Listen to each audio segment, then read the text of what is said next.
Hello learners of all ages, my name is Mr. Montgomery. I teach 4th and 5th grade math, and today we're going to be learning about using properties to multiply by one-digit numbers.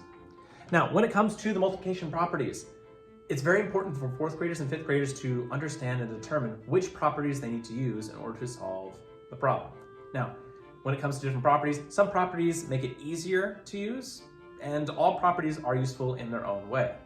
For example, if I have 4 times 110, I'm going to be going through the list of properties that I have off to the side to see which one probably works best to help me solve it the most efficient way possible. Commutative property says that I can flip the numbers around to make it a little bit easier or change the positions of the number when I multiply.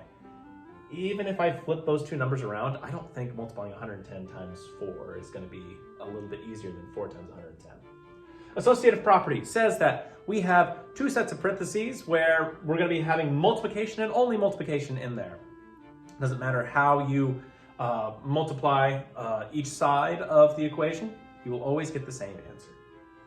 I don't have any parentheses in this one. Identity property means that anything times 1 will always be that number that you started with. Well, I don't have anything times 1. And zero property, anything times 0 will always be 0. Well, I do have a 0 here, but it's not just plain 0. Last one is the distributive property. It's where we take that large number and break it into smaller pieces. I definitely have a large number and I can break it into smaller pieces. So I could break 110 into groups of, well, let's see. It might make more sense to break it into a group of 100 and then into a group of 10 because I have nothing in the ones place. So it might look like this. I'm going to start with my 4 times, that stays the same, but I'm going to be putting it in parentheses. So if I have a 1 in the 100 spot, it would be equal to 100. And if I have 1 in the 10 spot, that would equal to 10, and 0 in the ones place would still help it make 10. So if I have 100 plus 10, does that still equal 110? It sure does. So now I can distribute 4, multiplying it by both numbers. So it might look like this. 4 times 100 in parentheses plus 4 times 10 in parentheses. It's basically saying that I'm showing it this one way and I'm showing this the other way, and since they're both in parentheses, I do them at the same time. So how many zeros do I have in my problem right here? 2, right? So that means I'm going to have 2 in my answer on this side. All I have left is 4 times 1. 4 times 1 is 4. I have 400 on this side. I didn't use the plus yet. Now 4 times 10. Well, I have 1 0 on this side, which means I'll have 1 0 in my answer. 4 times 1 is 4. I have 40. Well, now I can just add these together. So 400 times 40 should equal 440. Well, if I wanted to solve this a little bit more simply, or if you want to see it solved a normal way, more traditional way, I have 110 times 4. And we're going to be following the same pattern as we did the other day. We're going to be taking our ones place and multiplying it times everything on the top. 4 times 0 is 0. 4 times 1 is 4, and 4 times 1 is another 4, 440. Now you might be asking, Mr. Montgomery, why would it be easier to use the distributive property here instead of doing traditional multiplication? Again, there's more than one right way to get the right answer.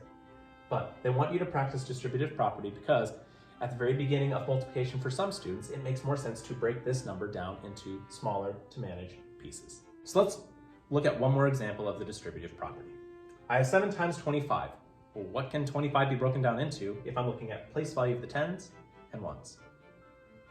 Yeah, so the 2 in the 10 spot would be 2 times 10, which would be 20, and 5. So I could write it 7 times, in parentheses, 20, because that's my 2 value in the 10s place, plus 5, which is 5 in the 1s place, which is just 5. Now I'm going to be doing the distributive property. 7 times both of them, which could also be written as 7 times 20 in parentheses, plus 7 times 5 in parentheses. Now I'm going to be working with both parentheses at the same time. I can start with this one, or I can start with this one. But we're going to start with this one. I have 1 0 in my problem, which means I have 1 0 in my answer. 7 times 2 is 14, which would be 140 on this side.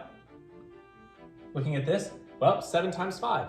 Well, 5 times 6 is 30, so 5 times 7 is 35. You can add those two together to get an answer of 175. All right, my 4th grade friends, if we take a look at page 65 for our practice problems, we're going to be doing practice problems number 1 and number 3. The directions say use the distributive property to rewrite and find the product. So for number 1, I did the rewriting part for you. The problem is 5 times 42. I split 42 into 40 and 2. So I wrote 2 sets of parentheses, 5 times 40 plus 5 times 2. Now your part is to actually solve what the product answer is for number 1. For number 3, you are going to be doing both parts of rewriting the property as well as finding the product. If you have any questions on the distributive property, please let me know tomorrow when you bring this to class.